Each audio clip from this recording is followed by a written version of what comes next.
Title: Live from Cyber City, the Buck Murphy 420 broadcast. In the sprawling metropolis of Cyber City, nestled under its giant protective dome, a unique event is taking place. The town's beloved streamer, Buck Murphy 420, known for his daring exploits and quirky demeanor, is about to go live with a special broadcast that has been eagerly anticipated by viewers far and wide.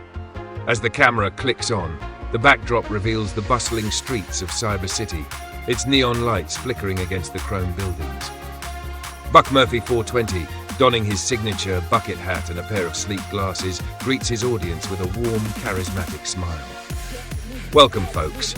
Buck Murphy 420 here, coming to you live from the heart of Cyber City.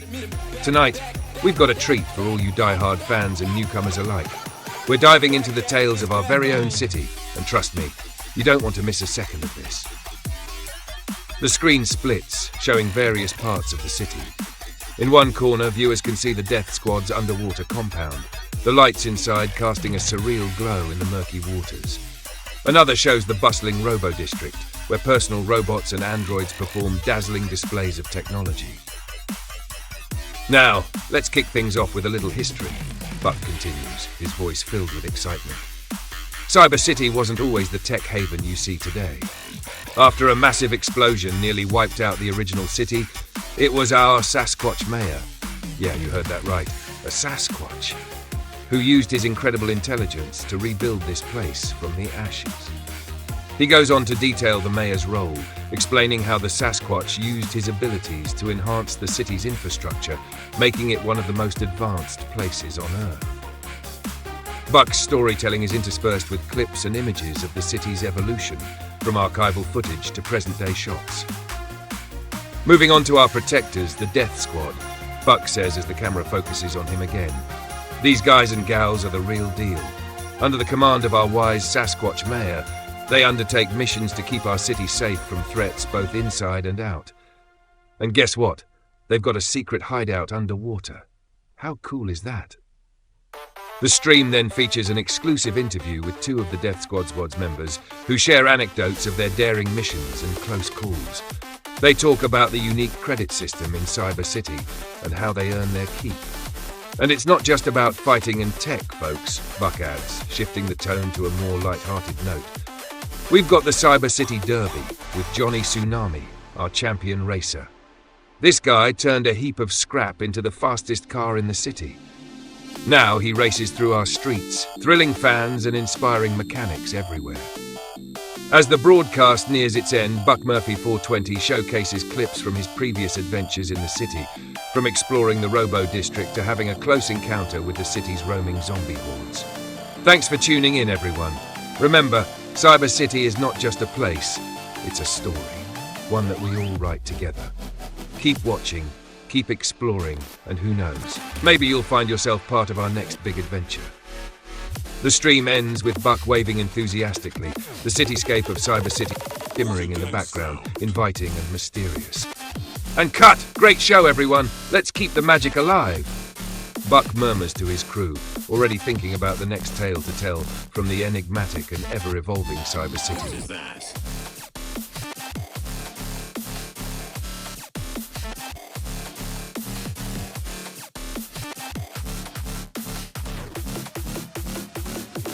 It is over here.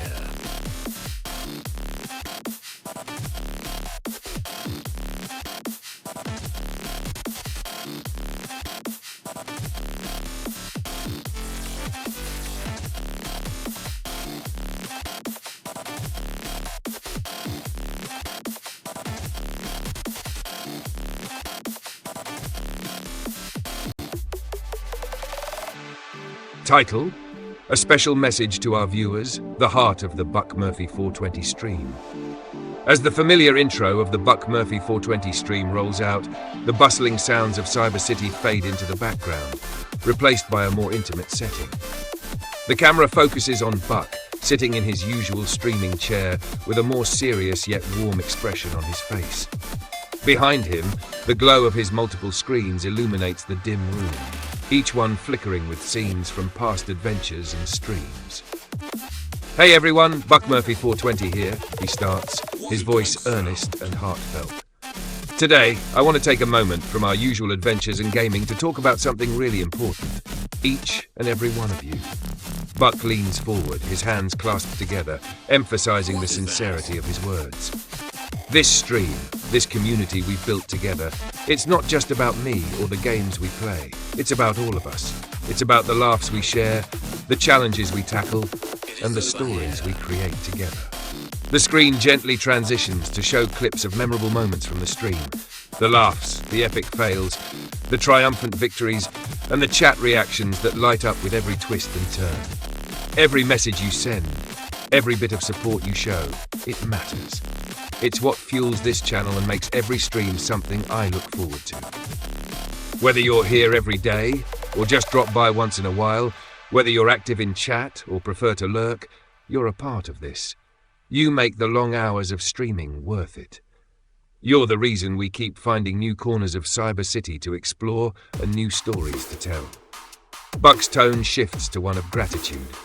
I know we're spread out all over, from different places, different backgrounds, but here on this stream, we come together. You've welcomed me into your homes and lives, and I can't thank you enough for that.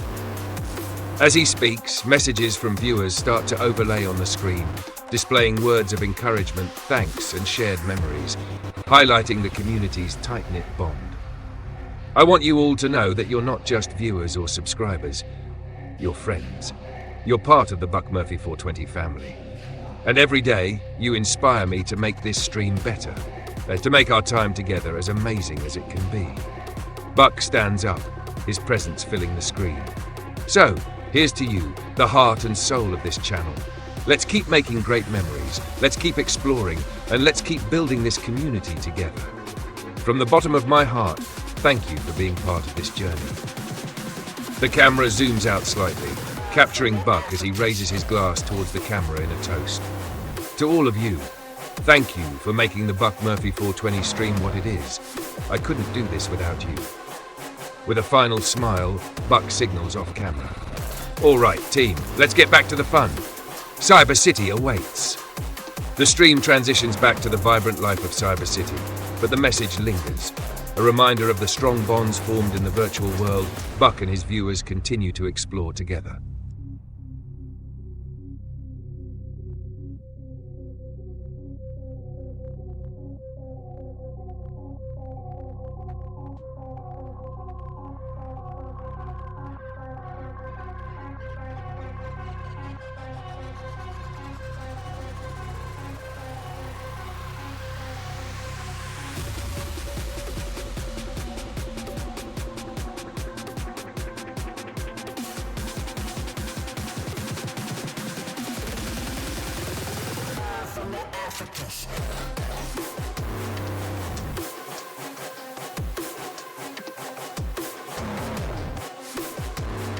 Title: High Times in Cyber City, the Dome Fishbowl Festival. In the futuristic sprawl of Cyber City, under the vast dome that shields its inhabitants from the harsh Antarctic climate, a peculiar and exhilarating event was about to unfold. The city, known for its cutting-edge technology and vibrant community, was gearing up for one of its most beloved and unique celebrations, the Dome Fishbowl Festival. This wasn't just any festival. It was a day when the entire dome would become a colossal hotbox, a communal celebration of peace, love, and, of course, some of the finest genetically engineered cannabis known to humankind. As the sun set over the city, preparations were in full swing. The mayor, a 200-year-old Sasquatch with an affinity for botany, had engineered a special strain just for the occasion. Dubbed Sky High Sasquatch, this strain was designed to produce minimal fatigue while maximizing euphoria and sociability. Buck Murphy 420, always at the center of city events, kicked off the festival with a live stream from the heart of the dome. With his trusty camera drone floating beside him, Buck broadcasted to his audience. Welcome, welcome everyone. Buck Murphy 420 here, and you're tuning in to the most epic event in Cyber City, the Dome Fishbowl Festival. Tonight, we make history by turning our entire dome into the biggest hotbox the world has ever seen. The festival began with the grand lighting ceremony. The Sasquatch mayor, towering over the crowd, ignited the first of many colossal burners that lined the city's streets. These burners were filled with sky-high Sasquatch, and as the fans kicked in, a fragrant haze began to fill the dome. As the smoke thickened, the dome's LED displays lit up with swirling psychedelic patterns, creating a mesmerizing light show that complemented the euphoric atmosphere. Music pulsed through the city, with live performances from bands and DJs stationed at various hubs. The entire dome, now clouded with a gentle aromatic fog, truly resembled a giant fishbowl, a spectacle of sight, sound and scent.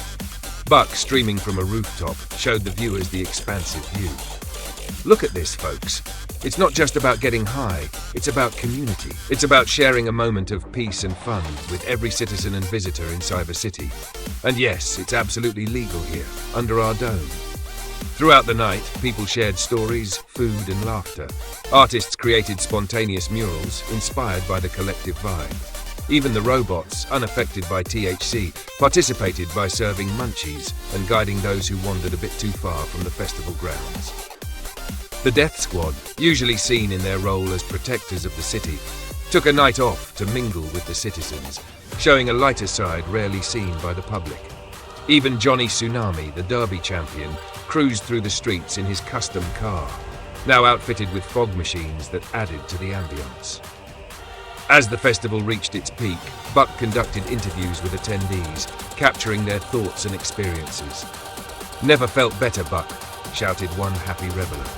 "It's like being in a dream where everyone's your friend." As dawn approached, the fans reversed, slowly clearing the smoke from the dome. The first light of morning revealed a city united, sleepy but satisfied, with streets littered with cushions and blankets where people had lounged and laughed together. Buck Murphy 420 signed off his stream with a contented smile. There you have it, folks. Cyber City's Dome Fishbowl Festival is a wrap. Remember, what happens in Cyber City is not just about today or tonight. It's about building memories and friendships that last a lifetime. Until next time, stay high, stay happy, and keep tuning in. And so the Dome Fishbowl Festival entered the annals of Cyber City history, a testament to the city's love for celebration and its unique way of bringing everyone together under one dome in high spirits.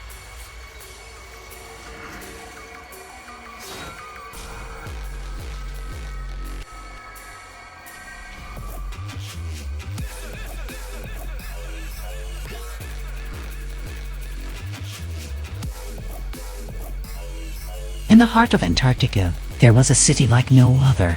It was called Cyber City, and it was a hub of technological advancement and innovation. It was a place where the brightest minds came to work on cutting-edge projects and push the boundaries of what was possible. But living in Antarctica was no easy feat. The temperatures were bone-chillingly cold, and the harsh weather conditions could be deadly. That's why Cyber City was protected by the dome, a massive structure that covered the entire city and kept it warm all year round. The dome was a marvel of engineering. It was made of a special material that was both lightweight and incredibly strong. It could withstand even the fiercest blizzards and keep the city safe from the elements. Inside the dome, Cyber City was a thriving metropolis. The streets were bustling with people, and the buildings towered high into the sky. There were labs where scientists worked on new inventions, factories where robots were built, and offices where engineers designed cutting-edge technology. Despite being located in one of the most inhospitable places on Earth, Cyber City was a beacon of progress and prosperity. It had everything its citizens needed to live happy and fulfilling lives, from schools and hospitals to parks and museums. But the city wasn't just a haven for scientists and engineers. It was also home to artists, musicians, and writers who were inspired by the beauty of Antarctica and the endless possibilities that technology offered. For the citizens of Cyber City, living under the dome was just a small price to pay for the chance to be part of something truly extraordinary. They knew that they were at the forefront of a new age of human progress, and that their work would have a lasting impact on the world for generations to come. And so, Cyber City continued to thrive, protected by its mighty dome and fueled by the passion and creativity of its citizens. As long as they had the protection of the dome, there was no challenge they couldn't overcome, and no limit to what they could achieve. One day, a group of scientists in Cyber City made a groundbreaking discovery. They had been working on a project to create a new type of renewable energy source, and after months of experimentation, they had finally succeeded. The discovery was a game changer. It meant that Cyber City could be self-sufficient when it came to energy production, and it had the potential to revolutionize the way the world thought about renewable energy. The news quickly spread throughout Cyber City, and soon everyone was talking about the breakthrough. The scientists responsible for the discovery were hailed as heroes, and their work was celebrated across the city. But the implications of the discovery went far beyond Cyber City. The world was facing a growing energy crisis, and finding a new, sustainable source of energy was crucial for the future of the planet. The scientists in Cyber City knew that their work could have a global impact, and they were determined to share their discovery with the world. They began working with other scientists and engineers from around the world, sharing their research and collaborating on ways to scale up their technology. It wasn't long before the rest of the world started to take notice. Governments and organizations from around the globe began reaching out to Cyber City, eager to learn more about the breakthrough and how it could be applied in their own countries. And so, Cyber City became a hub of international collaboration and innovation. Scientists from all over the world came to work in the city, bringing with them their own ideas and expertise. Together, they worked to solve some of the world's biggest problems, from climate change to food insecurity. The dome continued to protect Cyber City, but it had taken on a new meaning. It was no longer just a shield against the harsh Antarctic climate. It was a symbol of the city's strength, resilience, and commitment to progress. As the years went by, Cyber City continued to thrive, driven by the creativity and passion of its citizens. And as it did, it continued to inspire the world with its vision of what the future could be. As Cyber City grew, so did the legend of the Nuclear District. A rough and tumble neighborhood on the outskirts of the city, the Nuclear District was built on top of the leftover nuclear fallout from the Great War, and it was said to be home to a race of people born during the nuclear holocaust. These people were known as the Nuclear Burn, and they had adapted to their harsh environment in ways that no one else could. They were stronger, faster, and more resilient than anyone else in Cyber City, and they had built a thriving community out of the rubble and ruins of the past. The Nuclear District was a place of contrasts.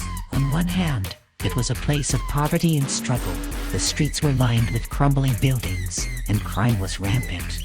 But on the other hand, it was also a place of innovation and creativity. The Nucleburn had learned to make do with what they had, and they had developed their own unique culture and way of life. Despite its reputation as a rough and dangerous place, many people in Cyber City were drawn to the nuclear district. They were fascinated by the resilience and resourcefulness of the Nucleburn, and they wanted to learn more about their way of life. Over time, the nuclear district began to change. The Nucleburn had always been fiercely independent, but they began to see the value of working with the rest of Cyber City. They began to share their knowledge and expertise with others, and they started to collaborate on projects and initiatives that benefited the entire city. As the nuclear district became more integrated with the rest of Cyber City, it began to transform. The streets were cleaned up, the buildings were renovated, and new businesses and industries began to spring up. The Nucleburn remained at the heart of the district, but they had forged new connections and relationships with people from all walks of life. Today, the nuclear district is a vibrant and thriving part of Cyber City. It is still home to the Nucleburn, and their unique culture and traditions continue to flourish. But it is also a place of innovation and progress, where people from all over Cyber City come to learn, collaborate, and be inspired. Oh yeah.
Let's get it.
As Cyber City grew, so did the legend of the nuclear district.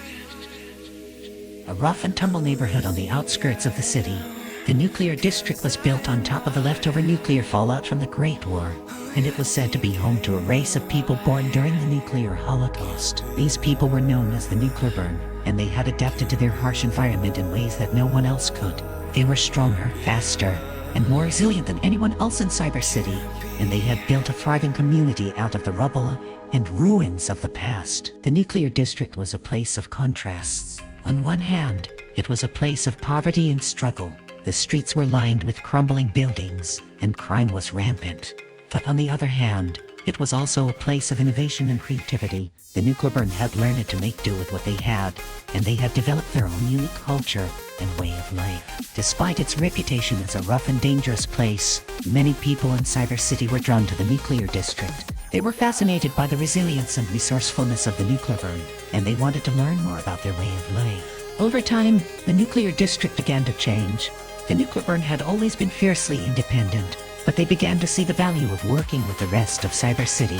They began to share their knowledge and expertise with others, and they started to collaborate on projects and initiatives that benefited the entire city. As the nuclear district became more integrated with the rest of Cyber City, it began to transform. The streets were cleaned up, the buildings were renovated, and new businesses and industries began to spring up. The nuclear burn remained at the heart of the district, but they had forged new connections and relationships with people from all walks of life. Today, the nuclear district is a vibrant and thriving part of Cyber City. It is still home to the nuclear burn, and their unique culture and traditions continue to flourish.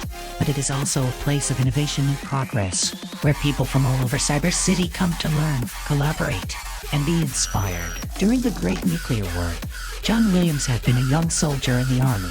He had been part of a platoon that was tasked with defending a crucial bridge that led into their territory. The enemy forces were known for their brutal tactics, and they had already destroyed several other bridges in the area. The success of John's platoon was critical to the defense of their country. As they took their positions, the enemy forces began their assault. The sound of gunfire echoed across the valley as the soldiers fought bravely to hold their ground. But the enemy was relentless, and they quickly gained the upper hand. The soldiers were vastly outnumbered and outgunned, and it seemed like there was no hope for them. John, however, refused to give up. He rallied his fellow soldiers and led them in a daring counterattack. They fought with all their might, using every weapon and strategy they had at their disposal.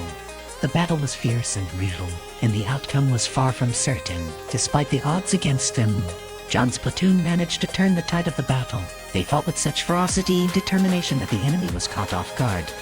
The platoon managed to push the enemy back, and they soon found themselves in control of the bridge. But the victory was short-lived. The enemy had anticipated their defeat and had planned a nuclear strike on the bridge.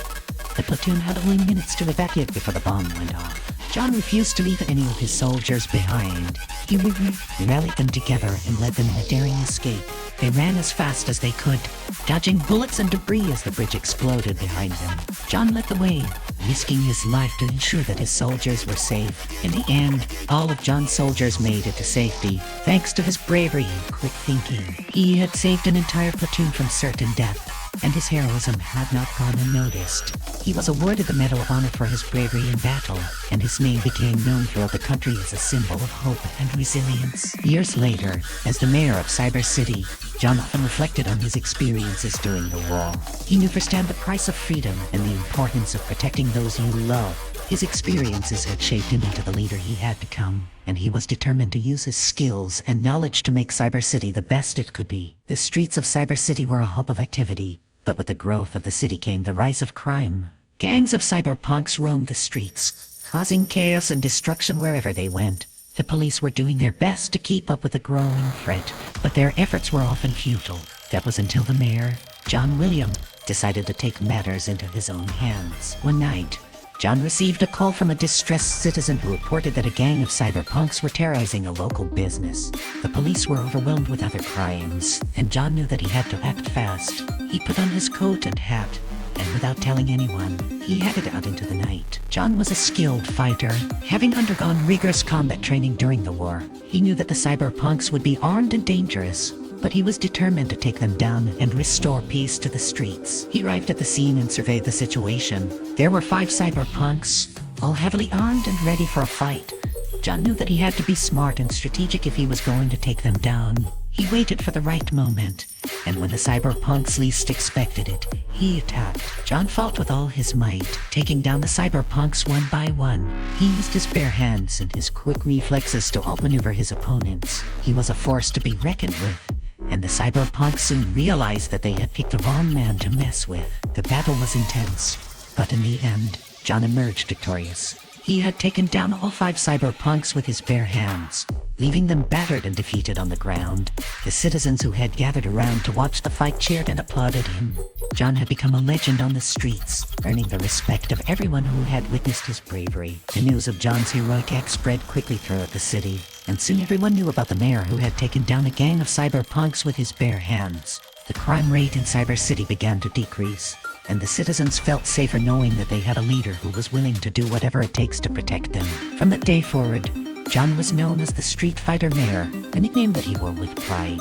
He continued to fight for the safety and well-being of the citizens of Cyber City, earning their trust and respect with every passing day.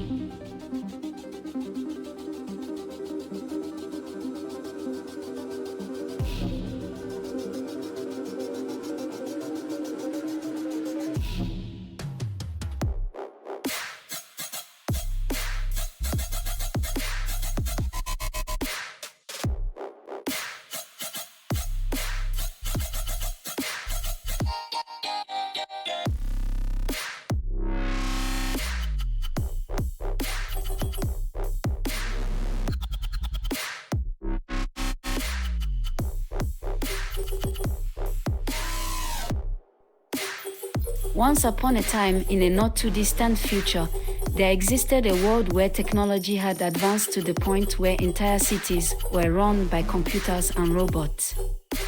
In one such city, known as Cyber City, the aristocratic group ruled with an iron fist, using their immense wealth and influence to maintain their power and control over the city's inhabitants. The aristocrats lived in a gleaming tower at the center of Cyber City, surrounded by luxurious amenities and state-of-the-art technology. They dressed in the finest clothes and indulged in the most extravagant pleasures, all while the rest of the city struggled to survive in poverty and desperation. The aristocrats had built their wealth and power on the backs of the working class, using the latest technological advancements to automate and streamline every aspect of the city's operations. As a result, they had eliminated most of the jobs that once sustained the middle class, leaving them with few options but to work for the aristocrats themselves. Despite the vast gulf between the aristocrats and the rest of the city's inhabitants, the ruling class seemed content to simply enjoy their wealth and power, rarely interacting with the lower classes except to exploit them for their labor. But beneath the surface, there was growing unrest and discontent among the people, who were beginning to realize the injustice of their situation. One day, a young hacker named Alex stumbled upon a hidden file deep within the city's computer network, revealing the true extent of the aristocrats' corruption and exploitation. Alex knew that the information in the file could be a game changer for the people of Cyber City, but they also knew that exposing the truth could put their own life in danger. After much thought and consideration, Alex decided to take a chance and share the file with a small group of like-minded activists who were working to overthrow the aristocrats and bring about a more just society. Together, they began to spread the word about the aristocrats' crimes and mobilize the people of Cyber City to take action. As the movement gained momentum, the aristocrats grew increasingly paranoid and repressive, cracking down on dissent and using their vast technological resources to maintain control. But the people of Cyber City were no longer afraid. They had tasted the power of solidarity and knew that together they could create a better future for themselves and their children. In the end, the aristocrats were forced to flee Cyber City, their once mighty tower reduced to rubble. The people of the city banded together to rebuild, using the knowledge and technology they had gained during the struggle to create a society that was truly just and equitable for all. And Alex, The brave hacker who had sparked the revolution was hailed as a hero and a visionary, inspiring generations to come.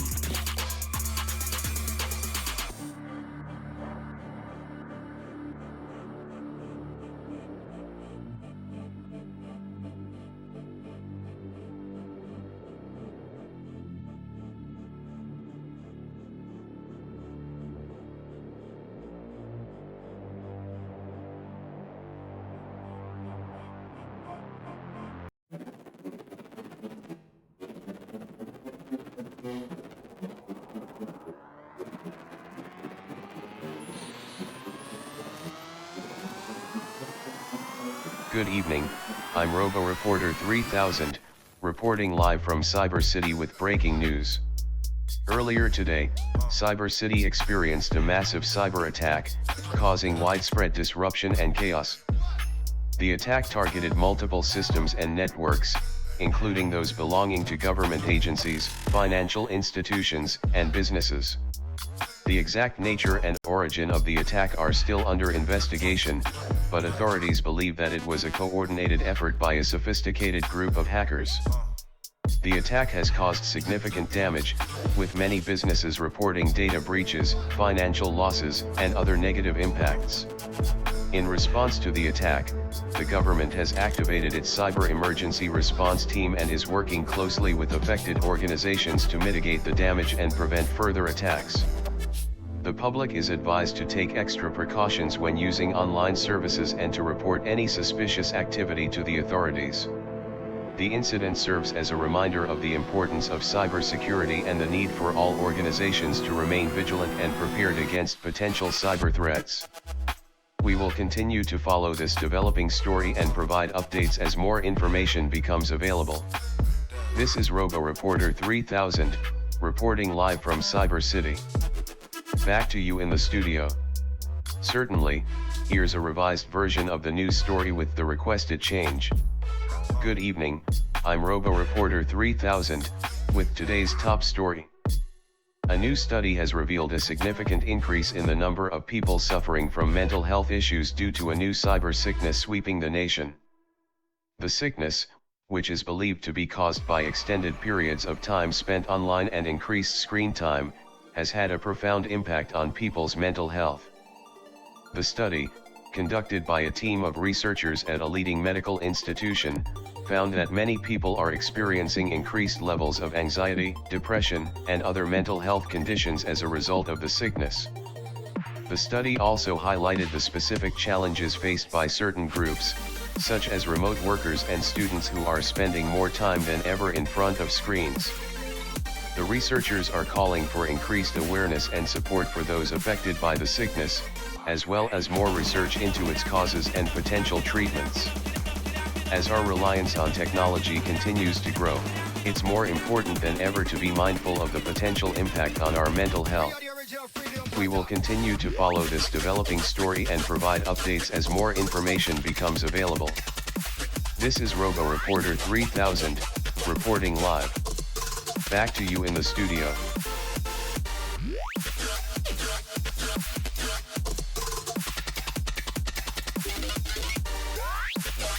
Once upon a time, in a bustling metropolis known as Cyber City, there stood a magnificent racetrack known as the Cyber Speedway.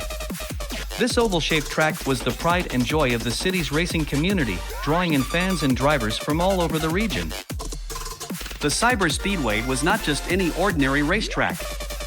It was a state-of-the-art facility, equipped with the latest technology and safety features, making it the perfect venue for high-speed racing events. The track was surrounded by grandstands that could seat thousands of spectators, all eager to witness the thrilling races that took place there. Every weekend, the Cyber Speedway was abuzz with activity. Drivers from all over the city would converge on the track, eager to test their skills against their rivals. The races were always intense, with drivers pushing themselves and their cars to the limit in order to cross the finish line first. One of the most popular events at the Cyber Speedway was the annual Cyber Grand Prix. This was a prestigious race that drew in drivers from all over the country, eager to compete for the grand prize and the coveted title of Cyber Speedway Champion. The Cyber Grand Prix was always a thrilling event, with the roar of engines and the smell of burning rubber filling the air. The Cyber Speedway was also home to a number of up-and-coming drivers, eager to make a name for themselves on the racing scene. These young drivers would often participate in smaller, local races, hoping to catch the eye of the more established drivers and sponsors. But it wasn't just about the racing at the Cyber Speedway. The track was also a hub of social activity, with fans and drivers alike enjoying the lively atmosphere and camaraderie that could be found there. The grandstands were always packed with cheering fans, and the vendors selling snacks and souvenirs added to the festive atmosphere.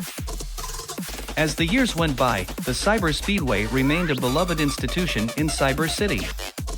It continued to draw in crowds of racing enthusiasts and to host exciting events that showcased the best drivers in the region. And while the technology and safety features may have changed over time, the spirit of racing and the sense of community that could be found at the Cyber Speedway remained as strong as ever.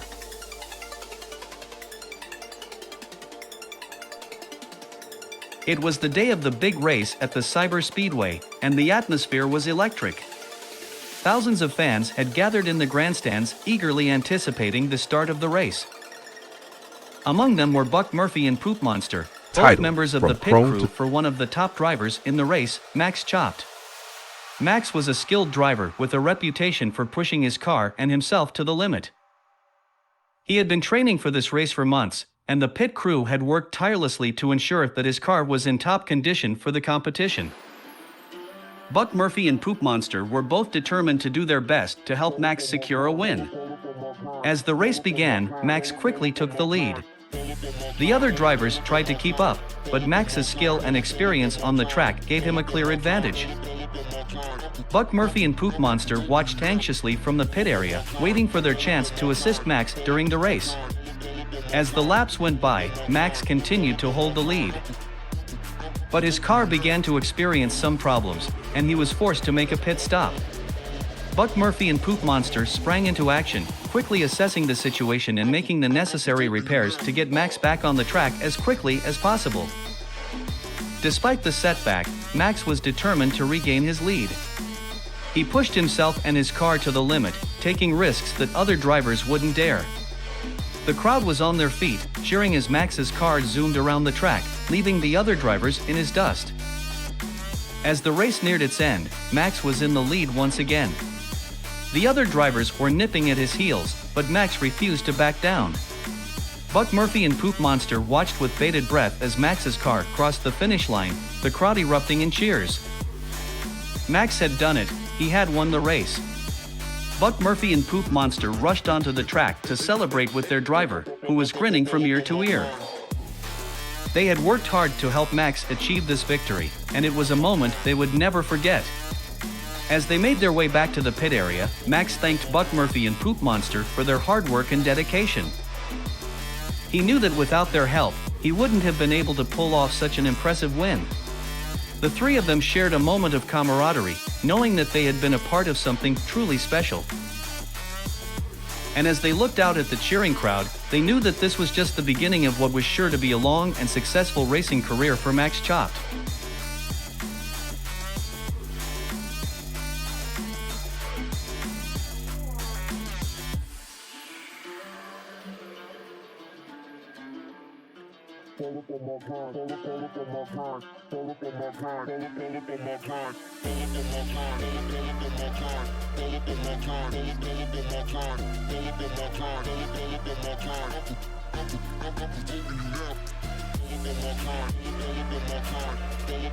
Title: From Crone to Tsunami, The Rise of Johnny Tsunami, Cyber City's racing legend.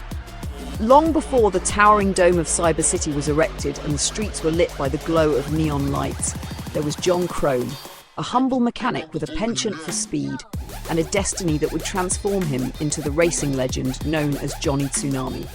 John Crone's story began in the outskirts of what would one day become Cyber City. The son of a mechanic, he was brought up in a world of grease and gears.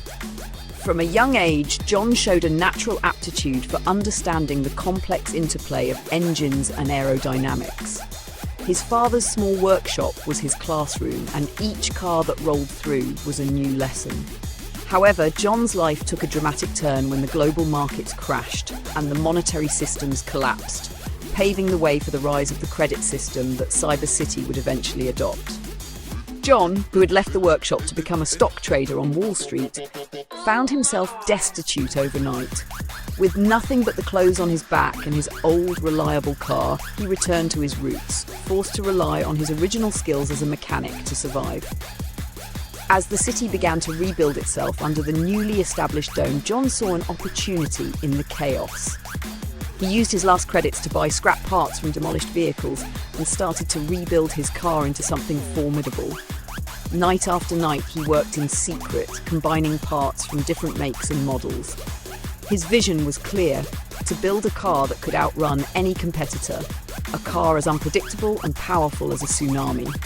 The result was a patchwork beast, every piece a different testament to his journey back from ruin. He named it the Tsunami, a tribute to the unstoppable force of nature that mirrored his own resurgence. Johnny Tsunami first made a name for himself in the underground racing circuits of Cyber City. The races were illegal, fraught with danger, and the stakes were high. Racers bet their lives and credits, competing in the dead of night, weaving through the city's half-constructed districts. Johnny's first race was a spectacle. No one had seen a car like the Tsunami before. It roared to life like a beast awakening, its engine's howl echoing off the dome above, a sound that soon became a herald of his arrival. Race after race, Johnny's reputation grew. His daring maneuvers, his near-miss escapes, and his uncanny ability to surge from last to first captured the imagination of the city. Stories of his races filled the cafes and bars, tales of how he would appear from nowhere in the smoke and lights to claim victory at the last second. As Cyber City evolved, so too did its view on racing. What was once underground became a celebrated part of the city's culture, with Johnny Tsunami at its heart. The city officials, recognizing the draw of the races, eventually sanctioned them, creating the Cyber City Derby, a legitimate competition that drew crowds from all over the dome. Now a celebrated hero, Johnny used his fame to inspire young mechanics and racers. His workshop, open to anyone with the drive to learn, became a breeding ground for the next generation of racers. But even with his success, Johnny never forgot his roots. His car, though constantly tweaked and improved, still bore the mismatched parts that told his story of resilience and innovation. Johnny Tsunami's transformation from John Crone was more than just a change of name. It was a testament to the power of perseverance, the spirit of innovation, and the undying human drive to overcome the odds. In the streets of Cyber City under the protective dome, his legend lives on, not just as a racer, but as a symbol of hope for anyone who believes in the possibility of a second chance.